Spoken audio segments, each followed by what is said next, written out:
过期老演员假死把自己活埋，准备制造一起死而复生的离奇事件。葬礼上聚集了全世界的大明星和网红，以此来炒作一波热度，让自己重返巅峰。唯一知道真相的就是自己的好兄弟安东。原本俩人计划等葬礼结束后再把他挖出来，谁料就在安东赶往墓地的时候，发生了一起惨重的车祸。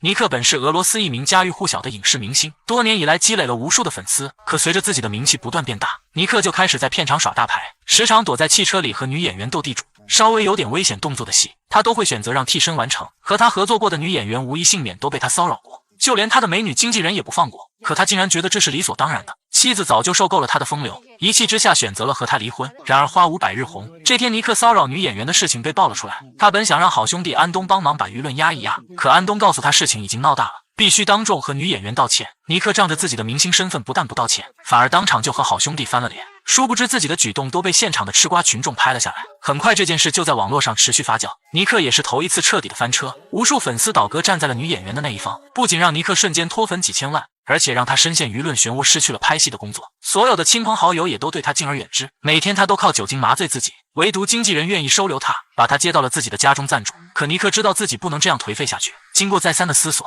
尼克最终还是厚着脸皮找到了好兄弟安东。他希望安东大人不计小人过，帮自己度过这个难关。毕竟他现在还年轻，要长相有身材，要演技有长相的，将来还有很长的路要走。安东看他如此可怜，于是就帮忙出了一个鬼点子。虽然这个想法有些不太成熟，不过这也是目前最好的办法了。这个计划很简单，那就是让尼克假死，制造一起起死回生的离奇事件，以此来炒作，让他成为新闻的焦点，重新挽回自己的市场。只有这样才能让观众忘掉他过去的黑料，毕竟他们也不会去黑一个死而复生的人。尼克听完顿时就兴奋起来，首先他们必须全网发讣告，让大量的明星网红都来参加葬礼，一定要在全国最豪华的公墓举行葬礼。等葬礼的热度上升之后，第二天由安东负责把他从墓地再挖出来。这样一个逆天的炒作，必定会让尼克成为全俄罗斯最热的明星。俩人迫不及待就来到了棺材铺，为尼克挑选了一副上等的好棺材。随后安东又找到医院的好友，弄来一支镇定剂，只要一针下去，尼克就会安静地躺上几个小时，表面上看就如同死人一样，一般人根本不会发现端倪。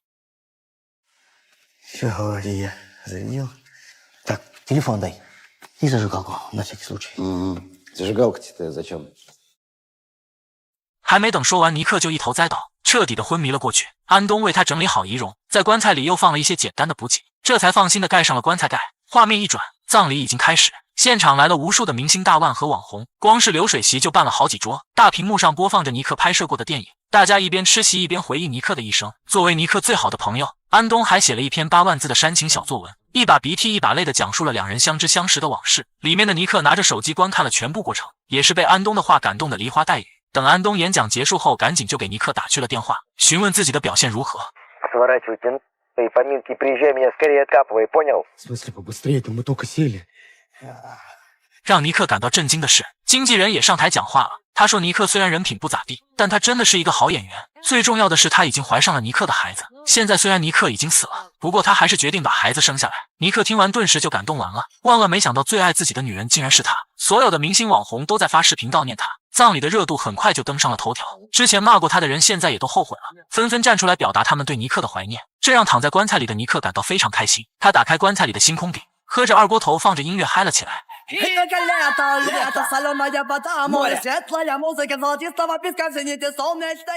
几个小时之后，葬礼终于结束了。趁着夜幕降临，此时安东已经拿着铁锹在赶往墓地的路上，没想到下一秒就发生了视频开头的一幕。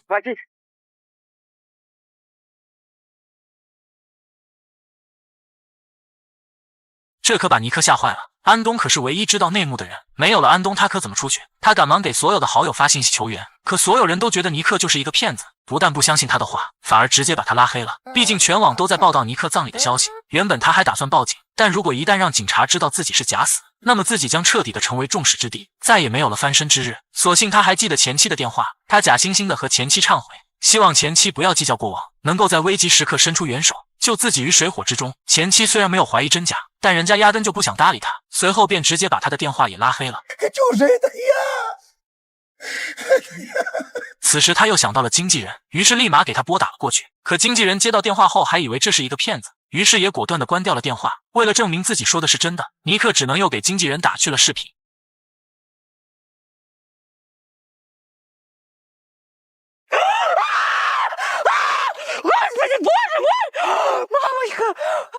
直到此时，经纪人才相信了他说的话，立马让司机开车前往墓地。尼克这才放心下来，小命终于能保住了。然而等待了很久之后，经纪人依旧没有任何动静，于是他疑惑的又拨打了过去，谁料接电话的居然是一个陌生人。对方声称他们是精神病院的工作人员，而此时经纪人已经被五花大绑起来，准备送往精神病院。原来金梅拿着铁锹进入墓地，被墓地的工作人员以为是神经病，于是就变成了现在这个样子。尼克简直都要崩溃了。根据网上提供的信息，人在密封的棺材里最多可以存活15个小时，现在还剩下2个小时的时间，如果出不去那就真的完犊子了，唯一的救命稻草也断了。经过一番思索，他又想到了网约车，于是就在网上下了个订单。可司机一听去墓地接人，还以为尼克在搞恶作剧，果断的就拒绝了这个订单。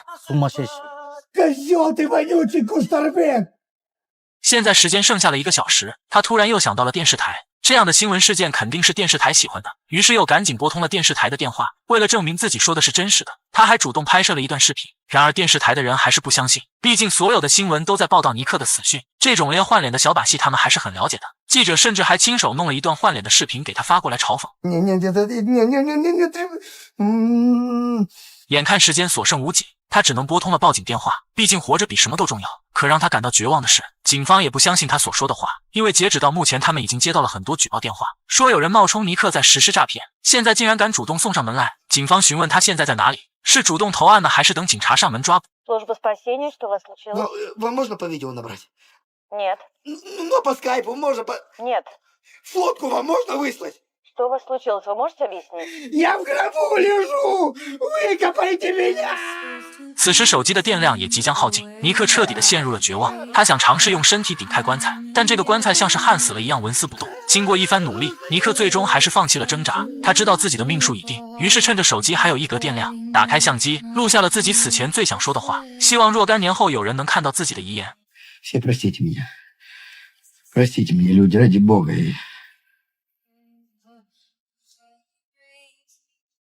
Вот и все.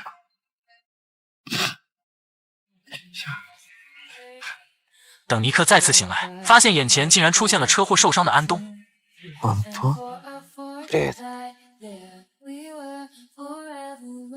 直到安东把他从棺材里拉出来，这才看到所有的亲朋好友都站在外面，这里也根本就不是什么墓地，而是他所熟悉的片场。尼克彻底的懵逼了，原来所有的一切都是安东设计的。自从尼克被关进去，他就已经开始了一场史无前例的表演。安东的车祸，经纪人被抓去精神病院，以及他所拨打的所有电话，全部都是安东安排演员完成的。他们提前就在尼克手机上装上了黑客软件，让他所打通的电话都转移到了演员手机上，配合他完成了这次表演。因为之前总有人批判尼克的演技，而安东就是借此机会让尼克在不知情的情况下假戏真做，表演了一段最真实的活埋。此时这段出色的演技已经被发到了网络上，并且引起了巨大的轰动，不仅给尼克带来了流量，而且还让人们见识到了什么才是真正的演员。听完安东的解释，尼克这才明白了好兄弟的良苦用心。可经此一事，他彻底的意识到了生命的可贵，过往的自己飞扬跋扈，忽略了对身边人的关爱。现在他决定要洗心革面，认真的对待每一个人，珍惜眼前的一切。毕竟在脆弱的生命面前，所有的一切都是浮云。只有懂得感恩和奉献，才会让你短暂的生命更加圆满。